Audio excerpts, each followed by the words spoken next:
Shalom, salam sejahtera bagi kita semua.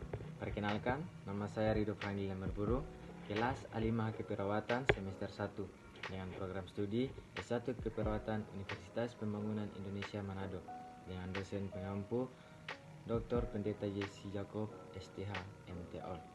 Di video kali ini saya buat untuk memenuhi tugas UTS Pendidikan Agama Kristen. Materi yang saya bahas di saat ini yaitu pergaulan dan seks bebas di kalangan remaja. Yang perlu kita tahu, apa itu remaja? Remaja adalah proses menuju kedewasaan yang masih mengalami peralihan dari pola pikir kekanak-kanakan menjadi pola pikir yang dewasa. Ketika melewati masa remaja, maka seseorang sudah disebut dewasa. Yang kedua, kita harus tahu apa itu pergaulan bebas. Pergaulan bebas adalah salah satu kebutuhan hidup dari makhluk manusia. Sebab manusia adalah makhluk sosial yang membutuhkan orang lain. Dan hubungan antara manusia dibina melalui suatu pergaulan. Pergaulan bebas juga sering didefinisikan sebagai melencengnya pergaulan seseorang dari pergaulan yang benar. Pergaulan bebas diidentikan sebagai bentuk dari pergaulan di luar batas atau bisa juga disebut pergaulan liar. Padahal sebenarnya suatu pergaulan bebas bisa membawa pergaulan positif ataupun pergaulan negatif, tergantung pada individu itu sendiri. Ada dua dampak dalam pergaulan bebas, yaitu sisi positif dan sisi negatif. Dalam sisi positif, yang dimaksud di sini adalah bebas berteman atau menjalin hubungan tanpa membeda-bedakan satu sama lain. Misalnya, orang kulit putih berteman dengan orang kulit hitam, orang Indonesia berteman dengan orang Malaysia, dan lain-lain sebagainya. Dan di sisi negatif, dikategorikan negatif jika pergaulan bebas tersebut telah menjerumusi salah satu bentuk perilaku menyimpang, yang mana bebas yang dimaksud adalah melewati batas-batas norma ketimuran yang ada. Masalah pergaulan bebas ini sering kita dengar baik di lingkungan maupun dari media massa. Yang ketiga, apa itu seks bebas? Di sini seks bebas merupakan hubungan yang dilakukan oleh laki-laki dan perempuan tanpa adanya ikatan perkawinan. Kita tentu tahu bahwa pergaulan bebas itu adalah salah satu bentuk perilaku menyimpang, yang mana bebas yang dimaksud adalah melewati batas-batas norma yang ada. Masalah seks bebas ini sering kita dengar baik di lingkungan maupun dari media massa. Remaja adalah individu stabil yang emosinya rentan dan tidak terkontrol oleh pengendalian diri yang benar. Yang berikut, faktor-faktor penyebab seks bebas, yaitu yang pertama, kehidupan iman yang rapuh.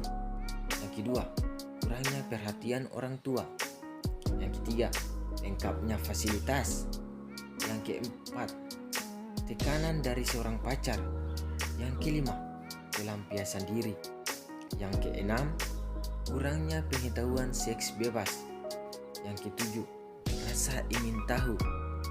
Yang kedelapan, pergaulan bebas. Ke-9, masa remaja terjadi kematangan biologis. Yang ke-10, salah bergaul. Dan yang ke-11, perkembangan zaman. Yang berikut, pergaulan bebas menurut Alkitab. Bunyi firman yang melarang tentang pergaulan bebas dalam firman Tuhan pada 1 Korintus 15 ayat 33 berkata, "Janganlah kamu sesat, pergaulan yang buruk merusak kebiasaan yang baik." Firman ini harus selalu kita jadikan pedoman dalam kehidupan kita, dan firman ini mengingatkan kita bahwa kejahatan itu hanya selangkah saja dari posisi kita sekarang.